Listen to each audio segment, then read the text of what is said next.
আপনাদেরকে দিয়ে গুন্ডামি করানো, সন্ত্রাসী করানো, আপনাদেরকে দিয়ে প্রতিষ্ঠানগুলোতে পরিস্থিতি সৃষ্টি করানো, মানুষকে ভয়ভীতি প্রদর্শন করা, আপনাদের মাথা বিক্রি করে নেতৃত্ব দেওয়া, এটা আমাদের উদ্দেশ্য নয়।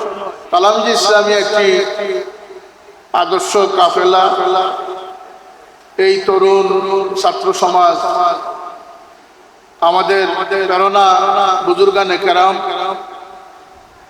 আর আমাদের আদর্শ হচ্ছেন সাহাবায়ে কেরাম। এই দৃষ্টিভঙ্গি নিয়ে রসুল পাক সাল্লাল্লাহু আলাইহি ওয়াসাল্লামের রেখে যাওয়া আমানতকে আমরা ছাত্র সমাজ, যুব সমাজ, আপাময় জনসাধারণের নিকট তুলে ধরার যে দায়িত্ব আমরা আঞ্জাম দিচ্ছি, এই সময়ে ইসলামের সঠিক দায়িত্ব আঞ্জাম দেওয়ার মতো হিম্মত আল্লাহ পাক যেন আমাদেরকে দান করেন, তৌফিক আমাদেরকে দান করেন। আমরা মনে রাখতে হবে, দিন প্রচার, দিনের এশাত যুগে যুগে আল্লাহর মকবুল বান্দারা করেছেন, যাদেরকে আল্লাহ এই বিষয়ে নির্বাচন করেছেন, মন্তখব করেছেন। সকলের পক্ষে দিনের পরিচয় বহন করা, দিনের প্রচার করা সম্ভব নয়। আল্লাহ রাব্বুল ইজ্জতের নিকট যাদেরকে আল্লাহ কবুল করেছেন, তাদের পক্ষে দিন প্রচার করা সম্ভব হয়েছে। এর পূর্ব শর্ত হচ্ছে নিজের জীবনের প্রস্তুতি। নিজের জীবনের প্রস্তুতি যার যত সুন্দর হবে, তার দ্বারা দিনের খেদমত তত সুন্দর হবে। এজন্য তালামিজি ইসলামী চায় যে ছাত্র সময় থেকে দায়ী ইলাল্লাহ হিসাবে কিছু সংখ্যক মানুষকে তৈরি করতে, যারা সমাজের এই স্রোতধারার উল্টো দিকে তাদের জীবন পরিচালনা করে, তারা আল্লাহ রসুলের সন্তুষ্টির অর্জনের জন্য তারা জীবন বাজি রাখবে। সেই কাফেলার নাম হচ্ছে তালামিজি ইসলাম। যারা সংখ্যায় কম হতে পারে, যাদের কোনো রাজনৈতিক উচ্চাভিলাষ না থাকতে পারে, কিন্তু তাদের দ্বারা সময় সময় আল্লাহ পাকের দ্বীনের সাহায্য হয়েছে এবং সাহায্য হবে ইনশাআল্লাহ। এই লক্ষ্যে আপনাদেরকে প্রস্তুতি নিতে হবে। আপনাদের প্রস্তুতি পর্বের সবচেয়ে বড় জরুরি বিষয় হচ্ছে মানুষের জীবনের সাফল্যের মূল চাবিকাঠি হচ্ছে তার নেক সহবত, সঠিক সমুজ। এই দুটি বিষয়ে যে যত ভালো অবস্থানে থাকবে, তার জীবন আল্লাহ পাক দুনিয়া এবং আখিরাতে তত সাফল্য দান করবে। তাই আপনাদের জন্য এই দুটি জিনিস খুবই প্রয়োজন। একটি হচ্ছে নেক সহবত, আর একটি হচ্ছে সহি সমুজ। সতর্কতার ক্ষেত্রে আপনাদেরকে সতর্ক থাকতে হবে যে ঈমান ইসলাম এটা কোনো বাজারে সওদা করার মতো, বিক্রয় করার মতো কোনো বিষয় নয়। এটি আল্লাহ প্রদত্ত একটি মহামূল্যবান নিয়ামত। এই নিয়ামতের পারাদারির জন্য সতর্ক জীবন যার যত বেশি হবে, সে তত বেশি সফলতার সাথে আল্লাহর নিকটে গিয়ে পৌঁছবে। এক হাদিসে মুবারাকা আল্লাহর হাবিব সাল্লাল্লাহু আলাইহি ওয়াসাল্লাম বলতেছেন যে মানুষের পদে পদে মানুষের যে বিপদ রয়েছে, সেটি আল্লাহর নবী সাল্লাল্লাহু আলাইহি ওয়াসাল্লাম বর্ণনা করেছেন। হায়াত মউতের মালিককে অতএব এই প্রচেষ্টা দিয়ে কোনো মানুষ পৃথিবীতে বাঁচতে পারে না। আপনারা এটা মনে করাও ঠিক হবে না যে আমার তো এখন সময় বাকি আছে, আমার সময় কখন কার আসবে সেটা আমাদের জানা নেই, এবং সেটাকে তারতম্য করার শক্তিও আমাদের নেই। অনেক বাবার কাছে সন্তানের কফিন আমরা দেখেছি, অনেক দাদা নাতিকে কবরে রাখতে আমরা দেখেছি, মার পেটের সন্তান মারা যেতেও দেখেছি, আবার সন্তান প্রসব হয়েছে, মা দুনিয়া থেকে বিদায় নিয়েছেন, এমন ঘটনা আমরা দেখেছি। অতএব এই বিষয়টি আল্লাহ তার কাছেই রেখেছেন, আর কিয়ামতটা আমাদের জ্ঞানের বাইরে, সেটি আল্লাহ তার কাছে রেখেছেন। কিন্তু আল্লাহ মেহেরবান, তার নবী রাসূলদের মাধ্যমে, বিশেষত আমাদের আকা ও মাওলানা মুহাম্মদুর রাসূলুল্লাহ সাল্লাল্লাহু আলাইহি ওয়াসাল্লামের মাধ্যমে, বাশীরান ওয়া নাযীরার মাধ্যমে আমাদেরকে আল্লাহ সতর্ক করে দিয়েছেন। আমাদের মৃত্যুর সময় আল্লাহ নবী সাল্লাল্লাহু আলাইহি ওয়াসাল্লাম বলতেছেন যে সবচেয়ে বিপদসংকুল অবস্থা যখন কোনো মানুষ, কোনো আত্মীয় স্বজন, কোনো জমায়েত মানুষকে সাহায্য করতে পারে না, এই বিপদ সময়ে এই ব্যক্তির সামনে দুটি চেয়ার পাতা, দুটি আসনের মধ্যে দুইজন মানুষ বসে, তারা একজন হচ্ছেন তার বাবা, একজন হচ্ছেন তার মা। এই লোকটি যখন দেখে যে পৃথিবীর কোনো ডাক্তার আমাকে সাহায্য করতে পারতেছে না, আমার সন্তান স্ত্রীরা আমার সামনে, কিন্তু আমার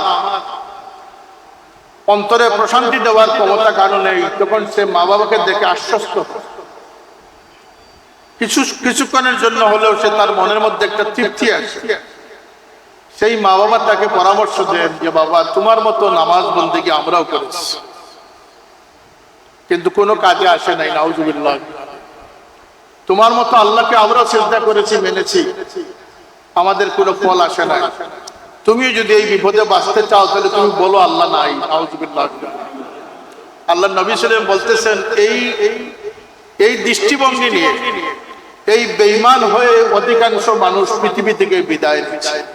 তিনি ইমাম সাহেবও হতে পারেন, মুহাদ্দিসও হতে পারেন, ইসলামী বক্তাও হতে পারেন, তালামিজের কর্মীও হতে পারেন, কোন সাহেবজাদাও হতে পারেন। কোন হাদিসে আল্লাহ নবী বলেছেন 999 জন মানুষের মৃত্যু হবে বেঈমানির অবস্থা। একজন মানুষ ইল্লা মাশাআল্লাহ, যার প্রতি আল্লাহ দয়াবান হয়েছেন, কোন পৃথিবীর কোন তুপ কামান দিয়ে এই শয়তান রূপী মা বাবাকে দূর করার কোন তদবির নেই। আল্লাহর হাবিব বলেন, কেবলমাত্র তাতানাজ্জালু আলাইহিমুল মালায়েকা, যখন ফেরেশতা নামে আসবেন এই বান্দার উদ্দেশ্যে, আল্লাহর ফেরেশতাদের দেখে এই শয়তান রূপী মা বাবা পলায়ন করবেন।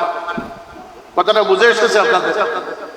সুতরাং এই ভয়াবহ অবস্থা, এটা শুধু একটা অবস্থা না, কবরের অবস্থা। আল্লাহ নবী সাল্লাল্লাহু বলতেছেন যে কবরে যে আযাব হয়, যে চিৎকার হয়, যে কান্নাকাটি হয়, যে সুর মসুর হয়, যে ভয়াবহ বিভীষিকাময় অবস্থা হয়, সেই অবস্থার কথা মানুষ এবং জিন্নাতের জন্য আল্লাহ অফ করে দিয়েছে। আল্লাহ নবী সাল্লাল্লাহু আলাইহি ওয়াসাল্লামকে প্রশ্ন করা হয়েছিল, ইয়া রাসূলুল্লাহ, কেন? মানুষ জানলে তো মানুষ ইবরত হাসিল করতে পারে। আল্লাহ নবী বললেন, শোনো, যদি কবরের এক মুহূর্তের আযাব সম্পর্কে মানুষ অবগত হতো, তাহলে পৃথিবীর কোন কবরস্থানে মানুষ মুর্দাকে নিয়ে কবর পর্যন্ত যাওয়ার সাহস পেত না। ঘরে ঘরে মুর্দা পচে গেলে নষ্ট হতো, মানুষকে দাফন করার কোনো মানুষ খুঁজে পাওয়া যেত না। এত ভয়ঙ্কর কবরের অবস্থা। এই জ্ঞানগুলোকে অর্জন করে আমাদের জীবনকে এমন পথে পরিচালিত করতে হবে যাতে পদে পদে আমাদের সামনে যত পরীক্ষাই আসুক না কেন, সকল পরীক্ষায় যেন এমনকি দাজ্জালের বেহেশত যেন আমাদেরকে আকৃষ্ট করতে না পারে। সেই কাফেলার নাম হচ্ছে তালামিজে ইসলাম, যারা কোনো প্রলোভনে বিশ্বাসী নয়, দুনিয়ার কোনো মোহমায়ায় নয়, তারা ইমানি চেতনায় জাগ্রত থাকবে এবং ইমানের ক্ষেত্রে তারা আপোষহীন ভূমিকা পালন করবে। এই কাফেলা যদি আপনারা গড়তে পারেন, এই কাফেলার অন্তর্ভুক্ত যদি আপনারা হতে পারেন, তাহলে আপনাদের দ্বারা দুনিয়াতেও কিছু ইতিহাস রাখা সম্ভব হবে, হাসরে আপনাদের জন্য বড় প্রাপ্তি আল্লাহ পাক দান করবেন। এদিকে আপনাদের সতর্কতা যত বেশি হবে, জ্ঞান এবং আপনাদের বোধোদয় যত শক্তিশালী হবে, আপনারা তত নিরাপত্তা লাভ করবেন। তালামিজে ইসলামিয়া কর্মীদের মধ্যে যোগ্যতার ক্ষেত্রে অনেক তারতম্য থাকতে পারে, কিন্তু আল্লাহর কসম করে আমরা বলতে পারি, আমার জীবনে এমন হাজারো বক্তব্য আমি তালামিজের উদ্দেশ্যে দিয়েছি, একটা বক্তব্য কোন নেতৃবৃন্দ, তালামিজে ইসলামের সাধারণ সম্পাদক বক্তব্য দিয়েছেন, প্রিন্সিপাল মাওলানা ফরিদউদ্দিন সাহেব বক্তব্য দিয়েছেন, এই আপনাদের মুরব্বীদের পক্ষ থেকে একটি বক্তব্য আপনারা পথভ্রষ্ট হন, আপনারা বিনষ্ট হন, আপনারা লক্ষ্যচ্যুত হন, এমন কোন বক্তব্য দেওয়া হয় না। এই সকল বক্তব্য আপনাদের দুনিয়া আখিরাতের কল্যাণের ক্ষেত্রে দেওয়া হয়েছে। কিন্তু বিষয়টা হচ্ছে আমরা যতটুকু গ্রহণ করতে পারবো। এই বক্তব্য যদি আমাকে না দিয়ে বড় সাহেবকে দিয়ে দেওয়া, লাভ হবে না যদি আপনারা অনুসন্ধিত শুনা, আপনাদের বিবেককে জাগ্রত করে আপনাদের শেখার দুয়ার দরজা যদি না খুলেন, আপনাদের মনের দুয়ার যদি না খুলেন, তাহলে আপনাদের জন্য আমার উপস্থিতি, আমাদের উপস্থিতি কোনো কাজে আসবে না।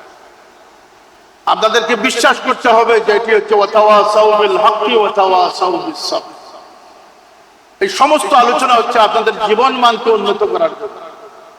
আপনাদেরকে দিয়ে গুন্ডামি করানো, সন্ত্রাসী করানো, আপনাদেরকে দিয়ে প্রতিষ্ঠানগুলোতে পরিস্থিতি সৃষ্টি করানো, মানুষকে ভয়ভীতি প্রদর্শন করা, আপনাদের মাথা বিক্রি করে নেতৃত্ব দেওয়া, এটা আমাদের উদ্দেশ্য নয়।